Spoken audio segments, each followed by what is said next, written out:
За сайн байцгаана уу, намайг Эрдэнэ сувд гэдэг.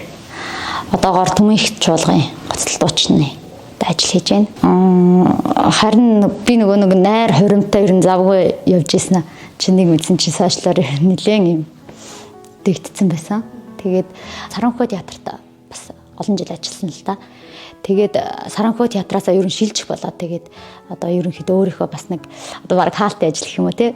Хамгийн анхны театр буюу Намдар дуулах татсангийн туйран дээр тийм 8 антай гэрт тийм ямар ч техник хэрэгсэл микрофонгүй тэгээд ардын хөгжмөнүүдтэйгээ юм тоглолт хийсэн. Нэг 40-50 үзэгчтэй яг нэг яг намайг зорж ирсэн те миний хамт олон ч юм уу ойр дотны найз нөхд ах トゥ нар хөвчлээ ирсэн байсан л да. Тийм тоглолт хийгээд тэр тоглолтын дээр Холонгор гэдэг дууг дуулсан байсан. Бас бүр жилийн өмнө өөрийнхөө анхны би даасан тоглолтын дээр бас дуулж ирсэн л да. Яг тэр бордэлтэй дуулсан бичлэг бол тэр тоглолтын бичлэг, тэр натур тоглолтын бичлэг юм байна.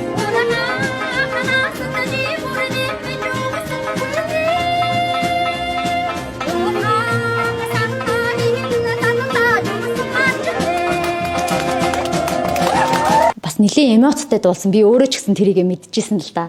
Яагаад гэхээр нөгөө яг ингээд үзэгчдийн сэтгэлч тэр миний сэтгэлч тэр ер нь нэлээд хөнгөрцөн. Дээрээс нь ингээд яг манай би чинь морь унжсан хүүхэд таахгүй юу.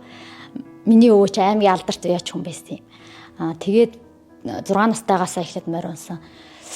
Тэгээд ерөөс энэ Холонгор гэдэг дууг дуулахаар өвөө минь бодогдоод байдгийн. Тэгээд за миний охин нэг морио нэг сайхан жороолол да гэд ингээд жороололдог байхгүй юу. Яг тэр зураг ер нь бол энэ дууг дуулахаар ингээд нүдэнд харагдаад би нэг юм сонин юм ингээд хяналтгүй шахуу бараг болчдөг байхгүй юу. Тий ер нь бол тэгээ тэр тоглолтын дээр ингээд дуулж исэн чинь манай ах морь уйдаг одоо өвгөөс ингээд залганд халаа болоод уйж байгаа ах нар маань бас яа ингээд тоглолтын дундор ороод ирдэг байхгүй юу. Тэр дуугч дуулах болж таарлаа. Тэгээ манай ажлынхан тэр бичлэгэн дээр дундуур нь гүү гэдэргээ хашгираад байгааз. Тэгээд ингээд ерөөсөө бидний сэтгэл зүй чи ерөөсөө ийм байсан. Тэр гэр доторх бүх хүмүүсийн сэтгэл зүй бараг тийм юмсан.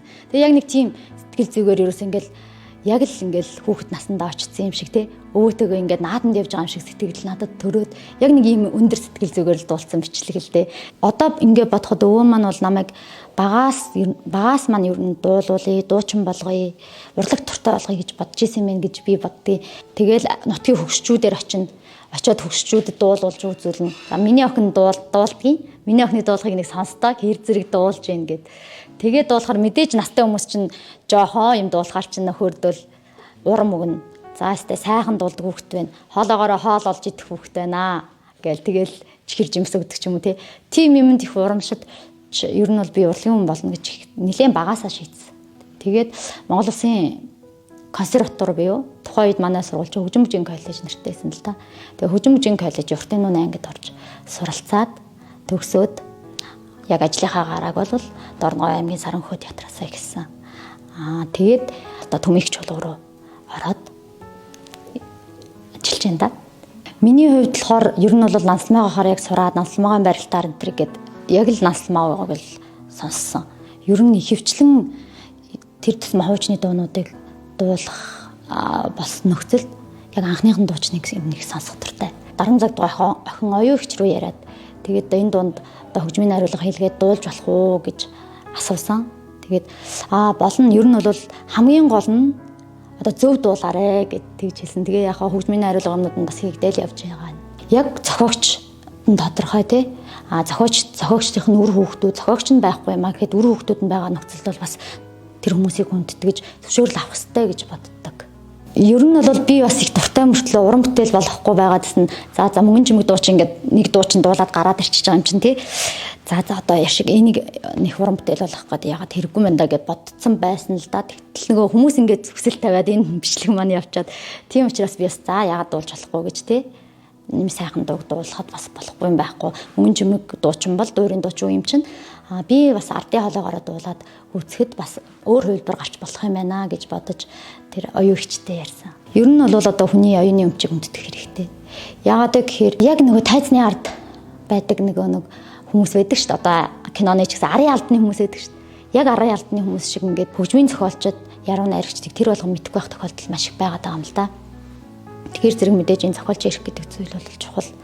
авах хэрэгтэй гэж боддог. Яг хуу дуучид яагаад шүүмжлэлд өртөөд байна гэхээр миний бодлоор бол энэ дээр үеийн дуунууд зохиогчд нь одоо бүр ингээд арт түмний дунд ардын юм шиг болоод төгссөн дуунуудыг маш олон хүнч дуулчихсан ч гэдэм үү тийм дуунуудыг яг ингээд аваад дуулчихаар бас нэг юм зохиогч ирэх зөрчлөө гэсэн юм гараад байгаа гэж магадгүй гэж би бодож байна. Юмд нэг цензур байх хэрэгтэй гэж би бодоод байгаа.